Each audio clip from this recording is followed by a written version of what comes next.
Yo, what's good, YouTube? Welcome back to the channel. Welcome back to another reaction video. We got top 10 NFL players heading into the 2024 season. For me, bro, you know what I'm saying? Obviously Lamar, because I'm a Baltimore Ravens fan. Patrick Mahomes, CMC, Justin Jefferson, CeeDee Lamb, Tyreek Hill.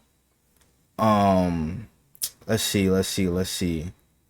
Who else? I got four more left. Amon-Ra St. Brown. I'll put Amon-Ra St. Brown in there. I put TJ Watt.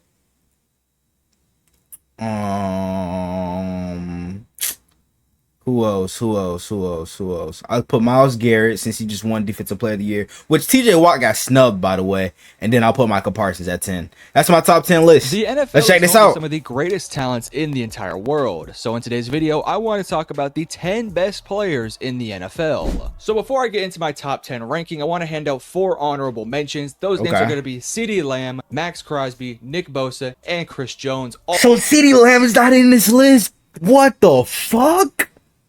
Nah, that's actually crazy. Could easily be in my top 10, but unfortunately they just did not. Crosby for sure. Crosby's a fucking dog. Easily be in my top 10, but unfortunately they just did not make the cut. If they make your cut, I respect it. That's a really good idea. And as for how I made this list, I took into consideration a couple of things, primarily things like statistics, overall dominance, and the level of consistency you've had throughout your entire career. But if you go on to enjoy the video, make sure you hit the like and subscribe button. But let's get to the freaking list. Starting off at number 10, we're going to be discussing El Freaky. There's a lot of reasons why Lamar Jackson should be in everyone's top. That's my 10 glorious list. king right there. Put some top respect on his name, if you nigga. do not have Lamar Jackson at this point in your top 5 quarterback rankings, then I think your list is totally bogus. Facts, There's a bro. very strong argument to be made that Lamar Jackson is the 2nd or 3rd best quarterback in the NFL. In this particular ranking, we'll have to wait to see if he's my 2nd or 3rd. We already know who's going to be up there very high on this list. But when it comes to Lamar Jackson, he stands toe-to-toe with basically everybody. For his career, he has 15,887 passing yards, 125 touchdown passes. And when it comes down to rushing, he has 875 carries, 5,258 yards, and an additional 29 touchdowns. So in just a span of 6 years, he's already eclipsed a total of over 20,000 total yards and about 150 touchdowns, both with passing and rushing. And I think we've all known the dominance of Lamar Jackson for quite some time, but just kind of hearing those numbers out loud kind of does shock you as to how dominant he's been since entering into the league.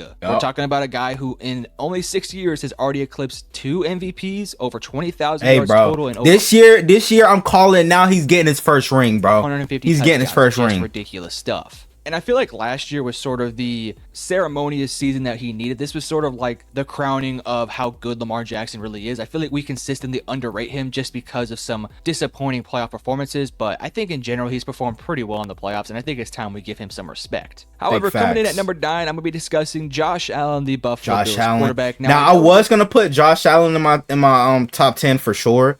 But you know, I just went ahead and put like TJ Watt, Myles Garrett, and Michael Parsons in there from a quarterback position. But Josh Allen is a top 10 player in the NFL. Don't get it twisted. Passing yards, 167 touchdowns, and 78 interceptions. And yes, I know that Josh Allen consistently has been one of the higher interception throwing quarterbacks, but to me, that's kind of just the dominance and level of play that we expect from Josh Allen. Josh Allen is a gunslinger. He's very much like the Brett Favre of this era. And I think for the future of his career, he's going to probably win some MVPs and probably will win a Super Bowl or 2. And I do think Josh Allen is that level of a quarterback. Now, you can easily say that Josh Allen is a worse quarterback than Lamar Jackson, and I'm not going to sit here and necessarily disagree with you. I will tell you that I don't think that's the case. I think that Josh Allen has shown over the course of about the last 4 to 5 years that he has been consistently better. But if you do want to take into account the statistics and maybe the level of dominance from their teams, then I guess I can kind of understand your case for Lamar Jackson. But I think Josh Allen's been doing it a little bit longer at maybe a little bit higher of a level. I think Lamar Jackson's highs are super high and higher than Josh Allen's, but I think the lows of Lamar Jackson don't quite add up to what a low season for Josh Allen is. Like, this is probably Josh Allen's worst year over his past 4 years. His 2023 statistics had 29 touchdowns and 18 interceptions, and the team kind of struggled into the season. And you could say that this was technically his worst year since his rookie year, and I still think this is a pretty awesome Josh Allen year, all things considered. So moving forward, I would definitely be watching both Lamar and Josh Allen because these are two of the best players in the NFL, and I'm extremely excited to see how this kind of rivalry without a rivalry kind of goes. Coming in at number 8, we're going to be discussing TJ Watt. Now, TJ Watt, Pittsburgh Steelers fans, let's tell you this. Best edge rusher in the league, bro, hands down. You know what I'm saying? Coming from a Ravens fan, this nigga is unblockable. Should have deserved to have won Defensive Player of the Year last Facts, year. bro. And got for snubbed. me, I kind of disagree. I would have given it to Myles Garrett. I thought he deserved it. But what we can't... Bro, look at the stats, bro. He had way better stats than Myles Garrett last year. Say about TJ Watt is that we cannot say he has not been super dominant since entering into the NFL. He has been one of, if not the best. And whenever he doesn't play, that defense struggles, bro. You do realize that, right? Like, whenever he plays, they have a better record. But when he doesn't, you know what I'm saying, they have a shitty pass record. Rusher in the entire league since he's joined the NFL. Since joining the NFL in 2017, he has 96.5 sacks. This nigga's already about to have 100 sacks, tackles, bro. And 7 interceptions. If he didn't get hurt, you know what I'm saying, the last couple seasons, he would have definitely been at 100 already. Every single year. Now, if you want to make the case that TJ Watt deserves to be higher on this list, I'm not necessarily going to disagree with you. I just personally think there are about 6 other players who are for sure better than TJ Watt. I think TJ Watt has some extremely high highs, and when it comes down to it, when it comes down to his pass rush capability, it doesn't get a whole much more better than that. But there are some other things that I look at in this situation that does kind of point me to put him a little bit lower on the list. With that being said, TJ Watt is an awesome player and rightfully does deserve to be in anybody's top 10 list. Coming in at number 7, we're going to be discussing Trent Williams, the left tackle for the San Francisco 49ers. Now, for tackles in the NFL, there's really no statistic that gives you any sort of insight as to how good an offensive tackle is, but we all know the dominance of Trent Williams. He is probably the best tackle in the NFL and probably has been for the past couple years. Last year for the San Francisco 49ers, he played a total of 809 offensive snaps played and gave up 0 sacks. He had a PFF grade overall of 89.9, and this has just been sort of a regular season for Trent Williams. He's been doing this for quite some time. In 2022, he played 871 offensive snaps, only allowing 1 sack, and had a total overall grade of a 93.0. And you can keep going down the list. Every single year he puts up similar statistics. 2021 a 97.8 overall grade, 2020 a 91.9 overall grade, and in 2018 being probably his worst year of his recent years with a 75.6 overall grade, which is still just super dominant. Bro, it's time for him to let the fucking hair go. Look at this shit. This nigga literally has a fucking triangle in his hair, bro. Come on now, it's time for him to shave all that shit off, bro. Over the age of 35 at this point, and at this point in his career, we do expect him to somewhat start to fall off a tad bit, but I still think he has easily another 2 to 3 more dominant years in him. Oh, I forgot. What did I put? Oh yeah, I did put CMC in my top 10. He's still in a top 10 list and is still clearly the best offensive lineman in the NFL. I am super excited to see if a guy like Penei Sewell could eventually take over a guy like Trent Williams as the best tackle in the league. Maybe you could even throw in some other guys like a Tyler Smith from the Dallas Cowboys, who I know plays guard, but maybe could surpass Trent as a better offensive lineman. But we'll just have to wait and see. Trent Williams is an awesome player, a cornerstone of any offensive line, and the San Francisco 49ers are very lucky to have him. Coming in at number 6, we'll be discussing Micah Parsons of the Dallas Cowboys. Now, for Micah Parsons, I didn't think he had a fantastic season last year. I think all things considered, he had some very high highs and some very low lows. But what I will say about Micah Parsons is that ever since he has joined the NFL back in 2021, he has been the most dominant and maybe the most consistent pass rusher. This nigga's already halfway to 100 sacks, bro.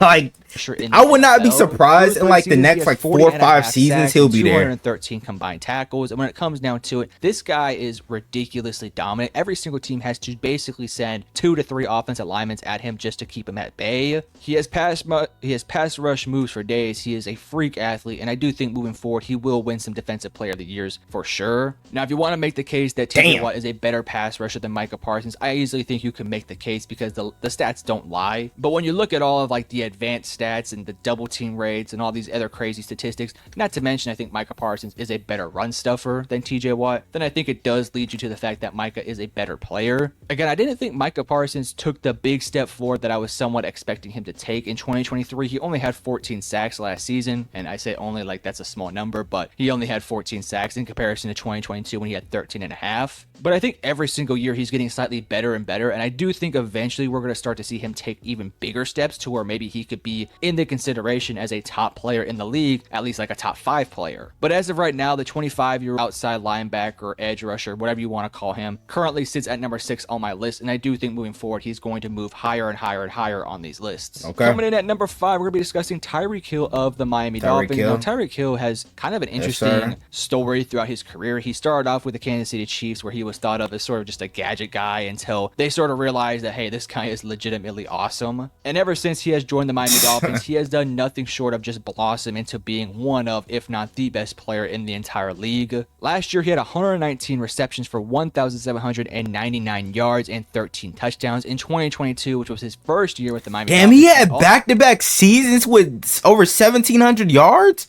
Bro, and it's crazy. He had, back-to-back 119 catch seasons as well. Damn, bro. And it's crazy that he was injured too in 2023 as well. So imagine if he didn't get hurt. He probably damn well would have cracked over 2,000 yards.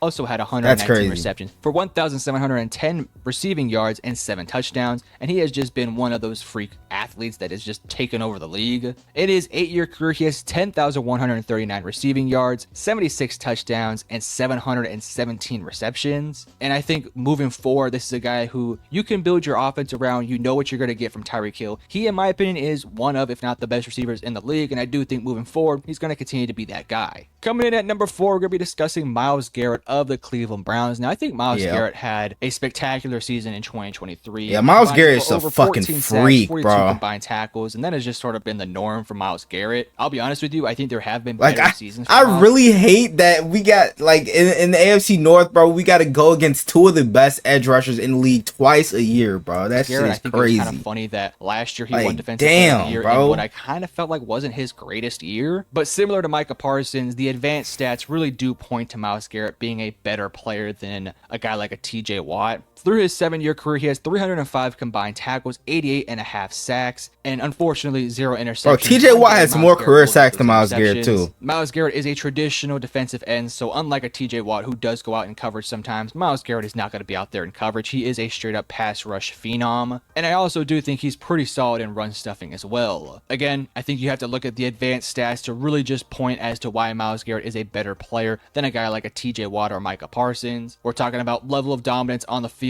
the amount of attention that he drags from offensive linemen and offensive coordinators. This is a guy who you have to build your entire game plan around because of how dominant he has become. And I'm not saying you don't have to do that with a guy like TJ Watt, but what I've noticed is that TJ Watt doesn't really fear offensive linemen and offensive coordinators the same way that a guy like Myles Garrett does. Again, this is not a TJ Watt hit piece. He's ranked 8th on my list, so that tells you he is one of the best players in the league. Coming in at number 3, we're going to be discussing Justin Jefferson of the Minnesota Vikings. Now, sir, the best receiver in the league. Jefferson, I don't think the statistics are going to match up his overall ranking this upcoming season because he is playing with a rookie quarterback and injuries have started to technically not, because JJ McCarthy's not starting, so he's playing with Sam Darnold. Will his receiving yards go up? I really don't know, bro. I really don't know, because we don't know how good Sam Darnold's gonna be. He's definitely a solid, capable quarterback, but he's nowhere near Kirk Cousins level. You know what I'm saying?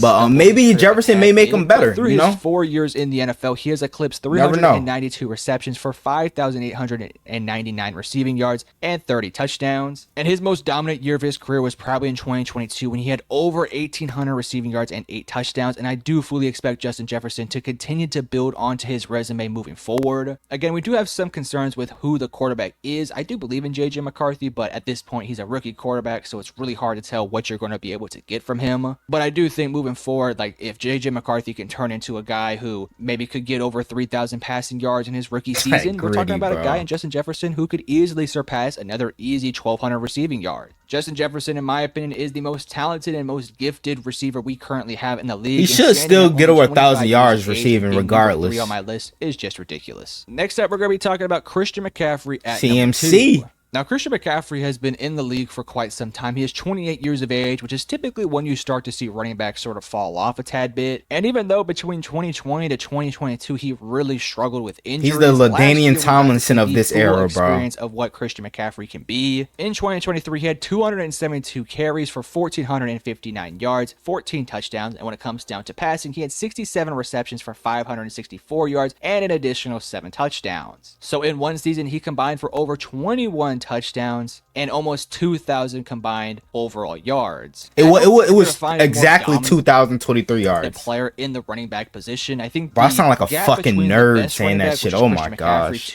Whoever is the second best running back is a pretty wide gap. In fact, I think it's maybe the biggest gap in the NFL in any positional group, because I think there is a good conversation that you can maybe have a small gap between a Mahomes and a Josh Allen. Whereas in the running back, I don't even know who I could tell you is the second best running back. Maybe Breece Hall, but Christian McCaffrey is clearly better than Breece Hall. And I don't really think there needs to be a whole lot said about McCaffrey. Block. If he can stay healthy, this dude is ridiculously talented and ridiculously gifted. It's just that he just has to stay healthy, which is the only knockback. And in my opinion, the only thing that maybe could push him down the list moving forward. But because last year he was able to stay healthy and that moving forward we can expect him to be healthy, I think it's very fair to put him at number 2 in this list. But at number 1, we already know who it is. We've known it the entire video. It's Patrick Mahomes. He is how the could most you dominant not player we've put him ever at seen number this 1 early into his career. Patrick Mahomes has multiple Super Bowl MVPs, multiple Super Bowl championships, multiple regular season MVPs, and has been basically considered the best player in the league for maybe since 2018. In his short 7-year career, he has 28,424 passing yards. 200. Now, I believe like he's been the best player in the NFL probably since.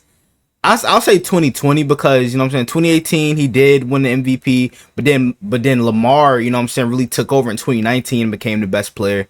But then I'll say, you know what I'm saying, 2020 is when Mahomes really started to become the best player in the NFL. 19 touchdowns and 63 interceptions. And you can make a strong case that 2023 was the weakest year of Patrick Mahomes' career since, of course, his rookie season. And that's kind of crazy to say because he had over 4,100 yards, but he did have 27 touchdowns, 14 interceptions. His worst year, which you can make the case it was his worst year. And was this his lowest rating too as a starter? 27 touchdowns and 14 interceptions, which is still a statistical better season than the likes of Josh Allen and Lamar Jackson. I do think moving forward, Patrick Mahomes will continue to be the best quarterback in the league. And yes, we can already make the case that he may be already up there as the greatest quarterback of all time. We'll just have to see if he can stand the test of time. But if you guys enjoyed the video, make sure you guys hit the like and subscribe button. But I love you guys. Peace. Hey man, what do you guys think? What do you guys think of my list? You know what I'm saying, at the beginning of the video. I want to know what you guys think down in the comments below. Hope you guys enjoyed the video. Make sure you guys like, comment, subscribe to the channel if you're new. Turn on post notifications, get notified whenever I drop another banger video. We're on the road to 300 subs. Help me get there for more banger NFL content like this. So without further ado, I'm out. Gang!